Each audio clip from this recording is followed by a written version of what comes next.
నమస్తే, welcome to big TV digital exclusive. America అధ్యక్షుడిగా Donald Trump ప్రమాణ స్వీకారం చేశారు. అయితే రెండోసారి ఆయన ప్రమాణ స్వీకారం చేశారు, అమెరికా అధ్యక్ష బాధ్యతలు చేపట్టారు. దీంతో అందరి చూపు కూడా డొనాల్డ్ ట్రంప్ వైపే ఉంది. అయితే రెండోసారి కూడా బాధ్యతలు తీసుకున్న తర్వాత నూతన విధి విధానాలు ఎలా ఉండబోతున్నాయి, ట్రంప్ ఎలాంటి కీలకంగా వ్యవహరించబోతున్నారు అనేది కూడా ఉత్కంఠంగా మారింది. అయితే రెండోసారి కూడా ప్రెసిడెంట్గా ఎన్నికైన తర్వాత తొలి రోజే తనదైన స్టైల్లో ప్రకటనలు చేశారు ట్రంప్. తగ్గేదేలే అంటూ కూడా కొన్ని కీలక ఫైళ్లపై సంతకాలు చేశారు. అయితే ఇప్పుడు అందరి ఫోకస్ కూడా ట్రంప్ పైనే ఉంది. అగ్రరాజ్య అధినేతగా ఆయనకు జీతం ఎంత వస్తుంది, ఆయనకు ఇచ్చే స్పెషల్ సౌకర్యాలు ఎలా ఉంటాయి, అధ్యక్షుడిగా దిగిపోయిన తర్వాత పెన్షన్ ఇస్తారా అని ప్రశ్నలు ఇప్పుడు చాలా మంది అడుగుతున్నారు. అయితే ఇవే ప్రశ్నలు అందరూ కూడా చూస్తుంటారు. ఎందుకంటే మన ఇండియా కంటే కూడా అక్కడ భిన్నంగా ఏమన్నా ఉంటుందా, సో అక్కడ ఇక్కడ డిఫరెన్స్ ఏముంటుంది అనే కోణాల్లో కూడా ఇటు ఇండియన్స్ కూడా చాలా మంది ఆలోచిస్తూ ఉంటారు. అయితే ముఖ్యంగా చూసుకున్నట్టయితే ట్రంప్ జీతం విషయానికి వస్తే కనుక ప్రస్తుతం ఆయన జీతం అందుతున్నట్లు కూడా తెలుస్తుంది. సో ఇంత పెద్ద మొత్తంలో కూడా ఖర్చు చేసి అటు ప్రమాణ స్వీకారానికి కానివ్వండి, ఇటు వినోదాలకు కూడా సో ఇంత మొత్తంలో కూడా ఖర్చు చేశారు ట్రంప్ అయితే ఇప్పటి వరకు. అయితే అమెరికా తొలి అధ్యక్షుడు జార్జ్ వాషింగ్టన్ జీతం $2,000 ఉండేది. 2001లో చివరిసారిగా అధ్యక్షుడి జీతం పెరిగింది. అప్పటి నుంచి కూడా 23 ఏళ్లుగా పెరగకుండా $4 లక్షల కొనసాగుతుంది. అయితే అమెరికా అధ్యక్షుడి అధికారిక నివాసం వైట్ హౌస్ కాకుండా బ్లెయిర్ హౌస్ అనే గెస్ట్ హౌస్ ఉంటుంది. అయితే ఇది వైట్ హౌస్ కంటే పెద్దదన్నమాట. సో ఇందులో స్పెషాలిటీ ఏంటంటే ఇందులో 119 రూమ్స్, గెస్ట్ల కోసం ఏకంగా 20 బెడ్రూమ్లు, 35 బాత్రూమ్లు, 4 డైనింగ్ హాల్స్, జిమ్, సెలూన్ కూడా ఉంటాయంట. సో ఇంత పెద్దగా ఉండేది ఈ హౌస్ అనమాట. సో దీనిలో కూడా అన్ని చాలా స్పెషాలిటీగా ఉన్న 119 రూమ్స్ అంటే సో ఎంత పెద్దగా ఉంటుందనేది కూడా మనం ఒక్కసారి ఊహించుకోవచ్చు. సో ఇంత పెద్ద మొత్తంలో కూడా ఇంత భారీ హౌస్లో కూడా సకల సౌకర్యాలు నిర్మిస్తూ కూడా ప్రతిదీ వాళ్ళకి అందేలా చూస్తారు. సో అలాగే క్యాంప్ డేవిడ్ అనే పర్వత విడిది కేంద్రం కూడా ఉంటుంది. దీన్ని దౌత్యపరమైన చర్చల కోసం ఎక్కువగా వినియోగిస్తుంటారు. 18 ఎకరాల విస్తీర్ణంలో ఉండే వైట్ హౌస్లో వంట, ఇతర పనుల కోసం 100 మంది సహాయకులు ఉంటారు.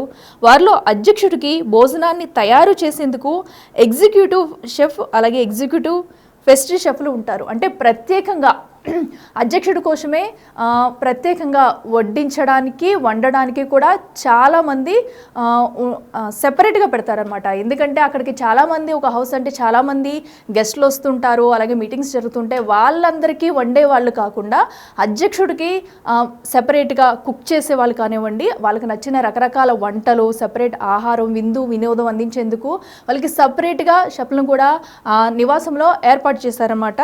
సో నెక్స్ట్ చూసుకుంటే అమెరికా అధ్యక్షుడు ఎక్కడికి వెళ్ళాలన్నా కూడా అత్యంత విలాసవంతమైన అత్యున్నత భద్రతతో కూడిన ఎయిర్ ఫోర్స్ 1 విమానం ఉంటుంది. దీంతోపాటు భారీ పేలుళ్లను తట్టుకునే మైరన్ 1 హెలికాప్టర్ ఉంటుంది. ఒకేలాంటివి 5 హెలికాప్టర్లు ఉంటాయి. అధ్యక్షుడు ఎందులో ఉన్నాడో శత్రువులకు తెలియకుండా చేయడం కోసం వీటిని వాడతారనమాట. సో ఎందుకంటే ఇప్పుడు ఒక మామూలు వ్యక్తి వెళ్ళడం కన్నా ఒక దేశ అధ్యక్షుడు ప్రయాణించేది ఎలా ఉంటుందంటే, సో కొన్ని హెలికాప్టర్లు అయితే తమకు సెపరేట్గా కేటాయిస్తారు. సో ఇప్పుడైతే ప్రస్తుతం 5 హెలికాప్టర్లను కూడా అటు అధ్యక్షుడికి కేటాయిస్తారు. వీటిలో దానికి సపరేట్గా వారి ఫ్యామిలీ మొత్తానికి కూడా ఒక బీస్ట్ కార్ అనేది కూడా సపరేట్గా ఉంచుతారు. అలాగే వారికి వైద్య సహాయం కూడా ఉచితంగా వైద్యం కూడా అందిస్తారు, సపరేట్ వైద్య పరీక్షలు చేయడానికి. అధ్యక్షుడితో పాటు ఇంట్లో కుటుంబం మొత్తానికి కూడా వైద్య సేవలు చేయడానికి కూడా ఒక సెపరేట్ డాక్టర్స్ అనేది ఉంటారు. సో వాళ్ళు సెపరేట్గా వైద్యం అందిస్తారు. అలాగే ప్రయాణించడానికి కూడా సెపరేట్ కార్ అనేది కూడా వాళ్ళకి కేటాయిస్తారు. సో అలాగే అమెరికా అధ్యక్షుడిగా పనిచేసి పదవీ విరమణ పొందిన తర్వాత కూడా ఇతర ప్రయోజనాలు పొందే వీలుంటుంది. అయితే ఇప్పుడు చూసుకున్నట్టయితే మాజీ అధ్యక్షుడికి $2.30 లక్షల అంటే 1.93 కోట్ల వార్షిక పెన్షన్ అందుతుంది. ప్రయాణ భత్యాలు, కోరుకున్న చోట నివాసం, సిబ్బంది వంటి సదుపాయాలు కూడా అందుతాయి. సో అధ్యక్షుడిగా ఉన్నప్పుడే కాదు, అధ్యక్ష పదవి విరమణ తీసుకున్న తర్వాత కూడా వారికి కేటాయించే వాటిలో కూడా వాళ్ళకి పెన్షన్ రూపంలో కూడా భారీ అమౌంట్ అయితే ఇస్తారనమాట. సుమారుగా 1.93 కోట్ల వార్షిక పెన్షన్ అందుతుందంటే అది చిన్న అమౌంట్ అయితే కాదు. అలాగే వారికి కోరుకున్న చోట నివాసం కూడా కేటాయిస్తారు. అలాగే వాళ్ళకి ఇంటి సదుపాయాలు, సిబ్బంది అన్నీ కూడా అంటే అధ్యక్ష పదవిలో ఉన్నప్పుడు ఏ సదుపాయాలు అయితే కలుగజేశారో సో అంత రేంజ్లో కాకుండా వారికి పెన్షన్ ఇస్తారు, అలాగే ఉండడానికి ఇల్లు, వారు కోరుకున్న చోటనే సదుపాయాలన్నీ కల్పిస్తారనమాట. సో ఇప్పుడు ట్రంప్ రెండోసారి బాధ్యతలు చేపట్టారు కాబట్టి సో ఆయనకి కూడా ఇంత పెద్ద మొత్తంలో కూడా ఇప్పుడు అలాగే జీతం, అలాగే లగ్జరీ లైఫ్ ఇప్పటికి, ఎందుకంటే అటు గవర్నమెంట్ నుంచి అనేక సదుపాయాలు కల్పిస్తుంది. సో అలాగే అటు వైట్ హౌస్లో కూడా భారీ పెద్ద భవనాన్ని నిర్మించి పెద్ద భవనంలో ఉండేందుకు కూడా వీలుగా ఉంది. సుమారుగా 119 గదులతో అలాగే 4 మీటింగ్ హాల్స్ కానివ్వండి, అటు ఎవరు వచ్చినా వాళ్ళకి కుకింగ్ చేయడానికి సెపరేట్ షెఫ్ ఉంటారు, వారికి నచ్చిన వంటలను కూడా వండుతారు. అలాగే బయటికి వెళ్ళేందుకు కూడా వాళ్ళకి సెపరేట్గా కార్స్ ఉంటాయి, హెలికాప్టర్స్ ఉంటాయి. సో వాళ్ళకి ఎటు వెళ్ళాలన్నా కూడా ప్రధానంగా సెపరేట్గా అన్నీ వాళ్ళకి అధ్యక్షుడికి అయితే అన్నీ సెపరేట్గా చేసి పెడతారు. సో ఇప్పుడు ట్రంప్కు కూడా పదవీ కాలంలో ఉన్నంతసేపు సో ఇన్ని సౌకర్యాలు అయితే కల్పిస్తుంది.